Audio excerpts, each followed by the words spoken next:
Les premières communautés rurales remontent à 670-680 avant Jésus-Christ, lorsque le duc longobards de Benevento, Romualdo, a conquis le territoire de Tarente. Probablement, les conditions encouragèrent l'agrégation de la population autour de l'église Sainte Marina. Parmi les raisons de l'installation, on rappelle celle de défense et du désir d'autonomie, surtout après les multiples invasions provoquées par la chute de l'Empire romain. La disposition des habitations leur permettait de se camoufler avec la végétation. Très intéressantes étaient les innovations hydrauliques afin de recueillir les eaux, un bien primaire pour le suivi des habitants. Vers la zone sud-est de la Gravina, on trouve l'église rupestre de Sainte-Marine.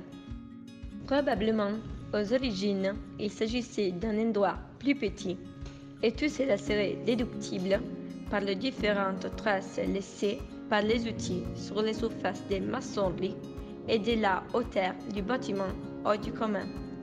Ensuite, l'église fut élargie en raison du nombre élevé de fidèles.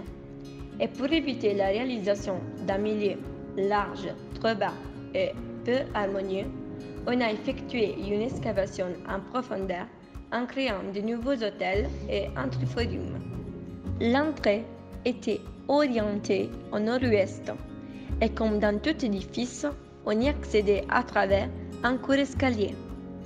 Elle se trouvait dans l'axe de l'autel central et autrefois était cloisonnée par un mur, le tout déductible par les traces des mortiers encore visibles sur les parois rocheuses. L'église de Santa Marina est formée d'une grande salle suivie d'un triforium et d'arcs caténaires.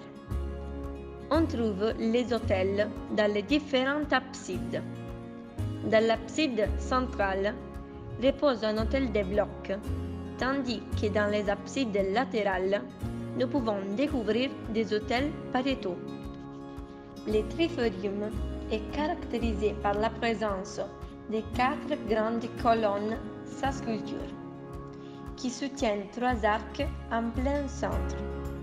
La noircissure des parois est due non seulement à la présence des moisissures, mais aussi et surtout à l'utilisation des résines qui rendaient les murs imperméables. Nous pouvons remarquer dans la nef, à gauche de l'entrée, 2 fresques représentant Santa Marina qui étaient vénérées par les Byzantins et appelées successivement en latin Santa Margherita. La première fresque présente au pied de la sainte un moine qui tient une bougie d'encens sans aucun symbole du diable, habituellement représenté par un dragon, tandis que sur la deuxième fresque, la sainte est enchaînée au dragon. Santa Marina, aux longues tresses, est embellie par une paire de boucles d'oreilles.